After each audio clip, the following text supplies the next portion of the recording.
हाँ बच्चों, हम लोग पहुँच चुके हैं 3.2 में। और 3.2 में आप देखेंगे आपके पास दो इक्वेशन दिए रहेंगे। आपको इक्वेशन के बारे में पहले बताना पड़ेगा। इक्वेशन है कैसा, मतलब यूनिक सोल्यूशन है कि नो सोल्यूशन है कि इनफाइनाइटली सोल्यूशन है, अद्वितीय हल है, कोई भी हल नहीं है, कि अनंत अनेक हल है। पहले हम इक्वेशन को चेक करें, चेक करने के बाद बताएंगे। चलिए देखते हैं हम लोग। जैसे मान लीजिए आपके पास स्टैंडर्ड इक्वेशन दिया है। स्टैंडर्ड इक्वेशन क्या दिया है हमारे पास? ये दिया है हमारे पास a1x plus b1y plus c1 बराबर 0। दूसरा दिया a2x plus b2y plus c2 बराबर 0। अगर आपके पास दो इक्वेशन दिया a1x plus b1y plus c1 बराबर 0, a2x plus b2y plus c2 बराबर 0, इस सिचुएशन में हम सबसे पहले चेक करते हैं और चेक करेंगे ये समीकरण है कैसा। तो फर्स्ट जो आता है हमारे पास यूनिक सोल्यूशन a1 बटे a2 does not equal to b1 बटे b2। अगर a1 बटे a2 does not equal to b1 बटे b2 तब ये अद्वितीय हल होता है। क्या होता है हमारे पास? अद्वितीय हल। अद्वितीय हल जब ये दोनों इक्वेशन मिल जाते हैं तो इसको हम लोग क्या बोलते हैं? सिस्टम बोलते हैं। जब अकेला रहता है तो इसको हम लोग समीकरण इक्वेशन बोलते हैं, और जब ये दोनों मिल जाते हैं तो इसको हम लोग क्या बोलते हैं? सिस्टम। तो ये सिस्टम कैसा होगा इसके बारे में आपको बताना है। ये यूनिक सोल्यूशन हो गया a1 बटे a2 does not equal to b1 बटे b2, यूनिक अद्वितीय हल होता है। और रेखाएं इस सिचुएशन में जो इसका ग्राफ बनेगा वो एक दूसरे को प्रतिच्छेद करेगा। क्या करेगा? प्रतिच्छेद करेगा, एक दूसरे को प्रतिच्छेद करेगा। और ये जो सिस्टम होगा कैसा होगा? संगत होगा। सिस्टम मतलब दोनों मिला के। संगत आप देख रहे हैं रेखा ग्राफ ही बता रहे हैं, संगत मतलब एक दूसरे से मिल रहे हैं। कैसा होता है? संगत होता है। फिर दूसरी सिचुएशन क्या आती है हमारे पास? a1 बटे a2 बराबर b1 बटे b2 does not equal to c1 बटे c2। तो कोई भी हल प्राप्त नहीं होता। इस सिचुएशन में कोई भी हल प्राप्त नहीं होता। कोई भी हल, सिस्टम है नो सोल्यूशन। और ग्राफ कैसे बनेगा? एक दूसरे के समानांतर। ग्राफ यहीं से बनता है। इस सिचुएशन पहले चेक करते हैं, उसके हिसाब से ग्राफ बनता है। और जो सिस्टम होता है वो इनकंसिस्टेंट होता है, असंगत होता है। असंगत, ये संगत होता है, कंसिस्टेंट होता है, ये इनकंसिस्टेंट होता है। कोई भी हल प्राप्त नहीं होता है। फिर आप देखेंगे तीसरी कंडीशन हमारे पास, तीसरी थर्ड जो आती है, थर्ड आता है हमारे पास a1 बटे a2 बराबर b1 बटे b2 बराबर c1 बटे c2। तो अनंत अनेक हल प्राप्त होते हैं। अनंत अनेक हल मतलब इतने ज़्यादा हल प्राप्त हो जाते हैं कि उनको हम हल ही नहीं कर सकते। इसमें तो कोई हल प्राप्त नहीं होता तो यहीं पर छोड़ देते हैं। इसमें इतने ज़्यादा हल प्राप्त हो जाते हैं कि उसको हम हल ही नहीं कर सकते हैं। अनंत अनेक हल प्राप्त होता है। और ग्राफ क्या बनता है? एक दूसरे के ऊपर, एक दूसरे के ऊपर, है ना। इसको हम लोग क्या बोलते हैं? जैसे इसको हम लोग बोलते हैं समानांतर, इसमें ग्राफ इसको हम लोग बोलते हैं समपाती। और ये बहुत ज़्यादा संगत हो जाता है। ये तो एक ही बार हाथ मिलाते ही तो बहुत इसमें प्रेमय हो जाता है एक प्रकार। अनंत अनेक हल जिसमें अनंत हो। अब देखो यहाँ पर समपाती हो जाता है, और समपाती इसका ग्राफ एक दूसरे के ऊपर बनता है। और अगर आपको लिखना हो तो सिस्टम कैसा होता है हमारे पास? संगत होता है। तो इक्वेशन के बारे में आप बताएंगे, फिर से एक बार देखेंगे। अगर आपके पास ये standard equation a1x plus b1y plus c1 बराबर 0, a2x plus b2y plus c2 बराबर 0, a1 बटे a2 does not equal to b1 बटे b2, ये अद्वितीय हल होता है, यूनिक सोल्यूशन इंग्लिश में बोलते हैं। और ग्राफ एक दूसरे को प्रतिच्छेद करता है। और सिस्टम कैसा होता है? संगत होता है। a1/a2 बराबर b1/b2 does not equal to c1/c2। कोई भी हल प्राप्त नहीं होता, रेखाएं समानांतर होती हैं और सिस्टम कैसा होता है, असंगत होता है, साथ में नहीं होता। a1/a2 बराबर b1/b2 बराबर c1/c2 अनंता अनेक हल प्राप्त होते हैं और रेखाएं एक दूसरे के ऊपर से होकर जाती है, इसको हम लोग संपाती बोलते हैं और सिस्टम कैसा होता है, संगत होता है। ये नहीं आपको इक्वेशन के बारे में कैसा ग्राफ बनता है, होता कैसा है, इसके बारे में हम आपको बताए हैं। अब हम लोग 3.2 में पहुंच चुके हैं और 3.2 आप देखेंगे।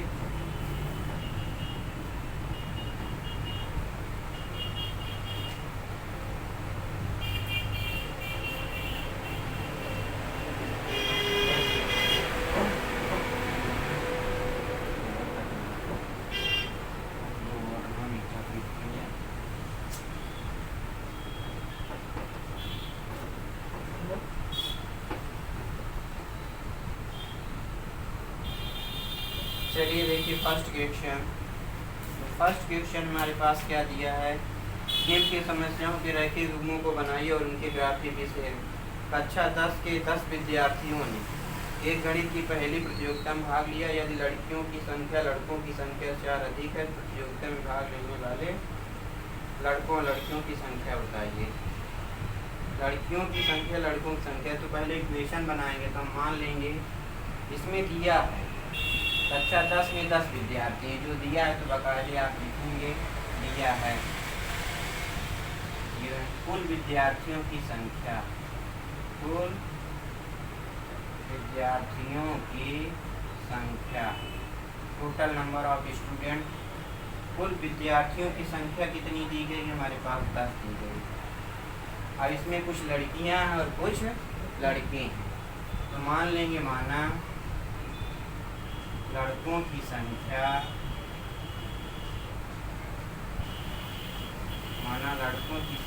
x है। मान लें लड़कों की संख्या कितनी है, x है, तथा लड़कियों की संख्या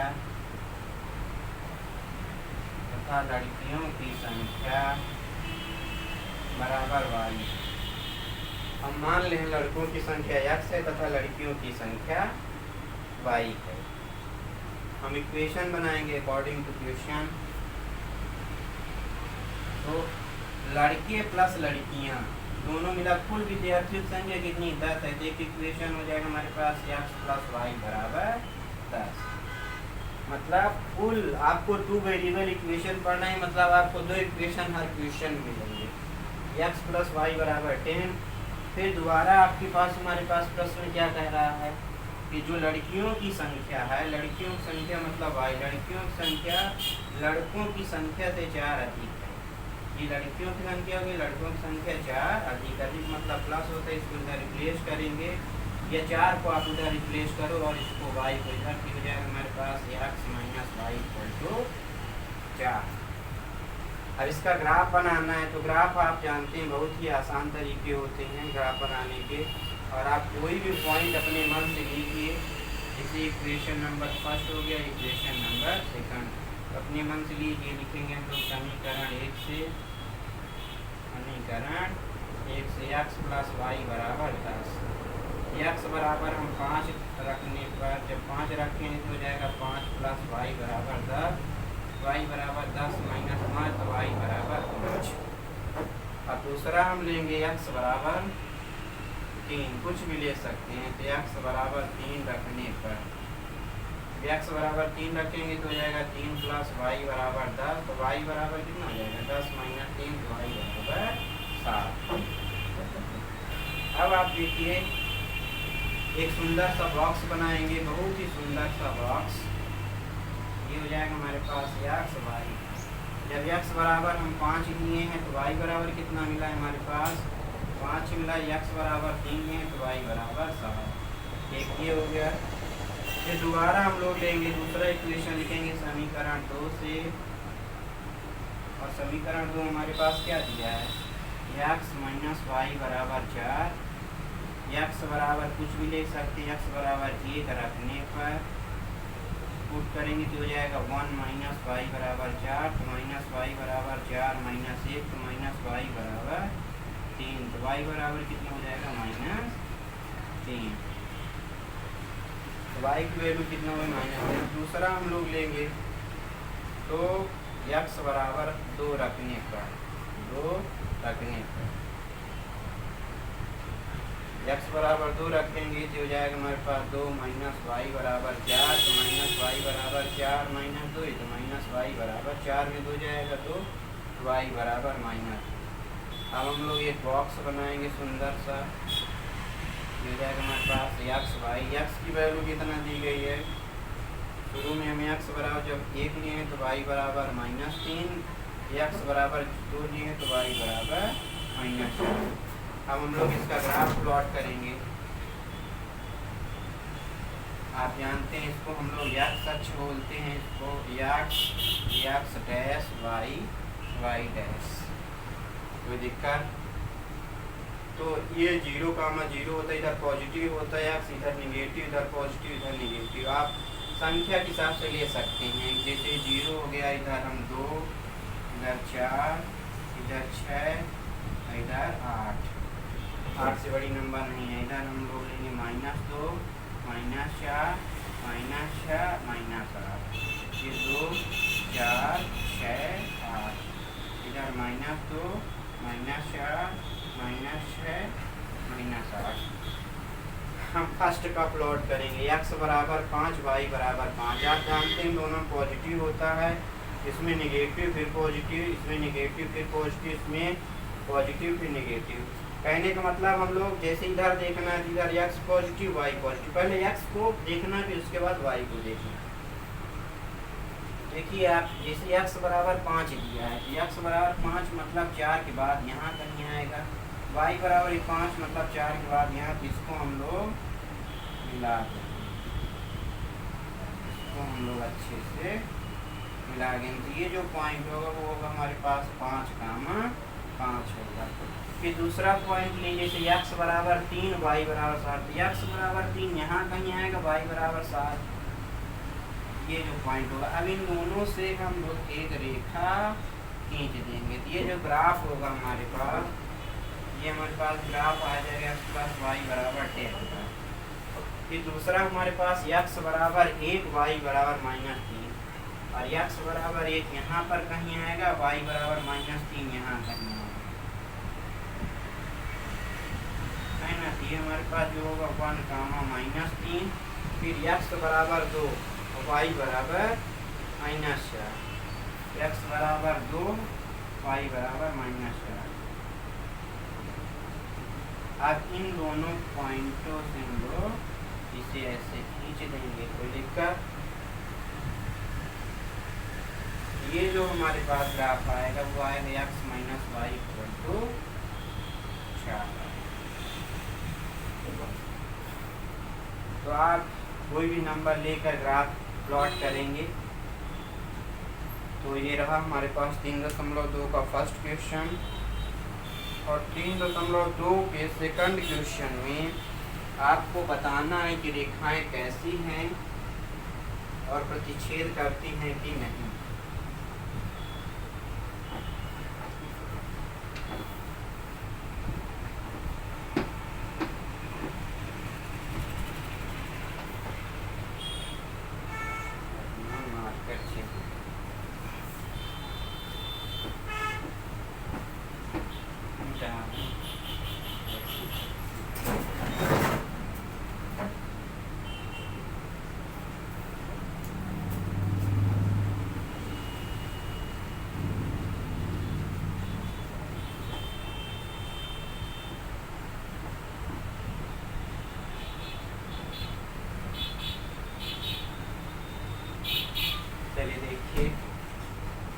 अगर आपके पास इक्वेशन दिया है तो उसको चेक करके बताना है कि ये कौन सा हल होगा, कैसा हल होगा। जैसे हमारे पास दिया 5x -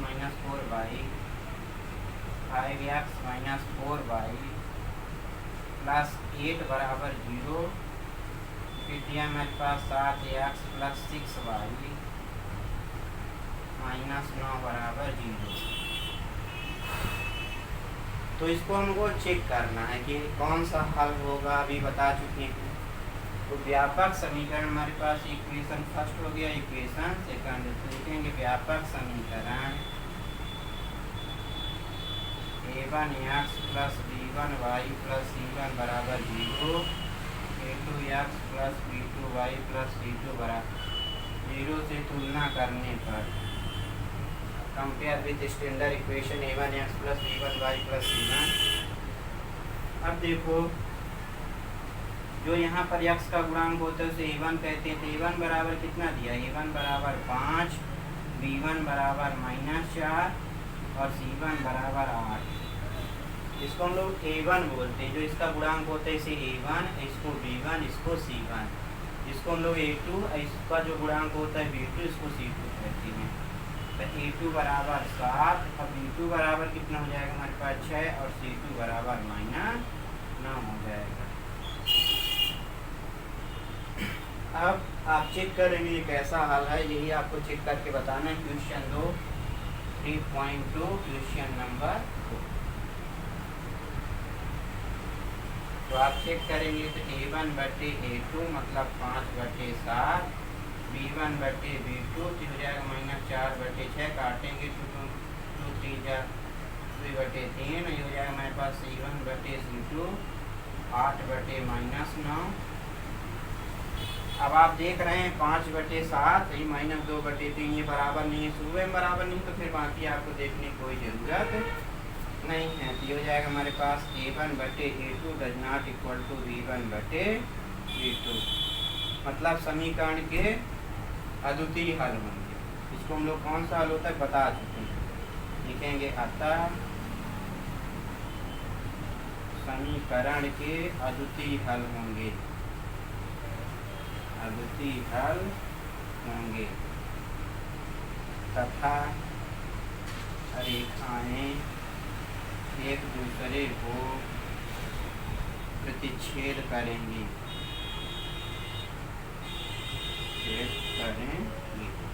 समीकरण के अद्वितीय हल होंगे और रेखाएं एक दूसरे को प्रतिच्छेद करेंगी। यही आपको इसमें बताना कि समीकरण के कौन से हल होंगे और रेखाएं एक दूसरे को क्या करेंगे, प्रतिच्छेद करेंगे। कि कोई भी हल में समानांतर होंगे कि समपाती। नेक्स्ट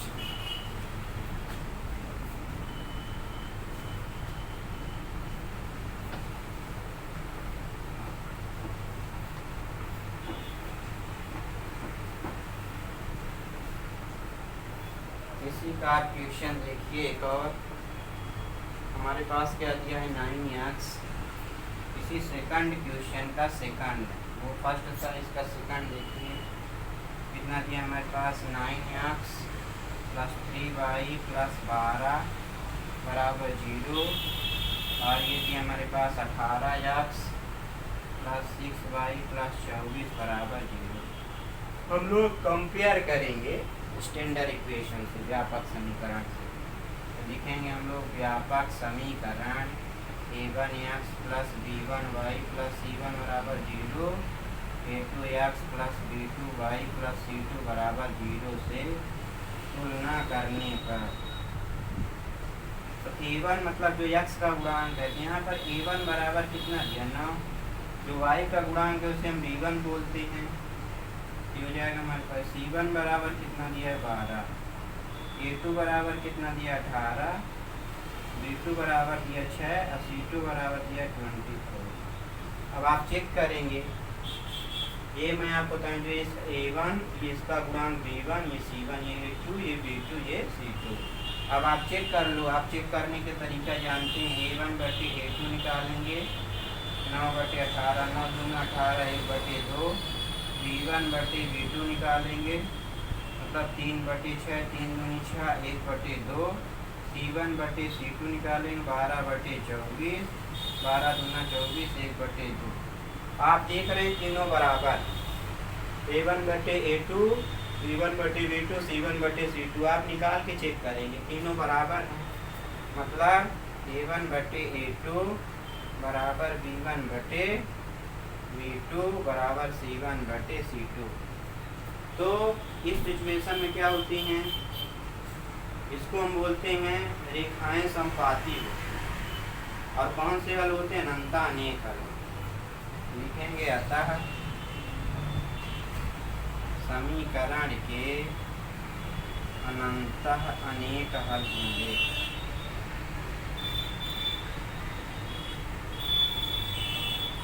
तथा रेखाएं संपाती होंगी। संपाती का मतलब समझते हैं, एक दूसरे के, इसका जो ग्राफ बनेगा एक दूसरे के ऊपर बनेगा, यहीं से ग्राफ का पता चलता है। तो आज के लिए बस इतना ही, धन्यवाद। कल से 11th के भी वीडियो बनेंगे, ऑनलाइन क्लासेस चालू होंगी। आप हमारे चैनल को सब्सक्राइब करें, लाइक करें और कमेंट करें और दुर्चट पढ़ें। आप भी पढ़ें, दूसरे को पढ़ाएं। सर्व शिक्षा अभियान सब पढ़ें, सब पढ़ें। इसके तहत आप स्वयं पढ़ें और दूसरे को भी बताएं। वीडियो को सब्सक्राइब करें, शेयर करें, लाइक करें और जैसा लगे कमेंट करें।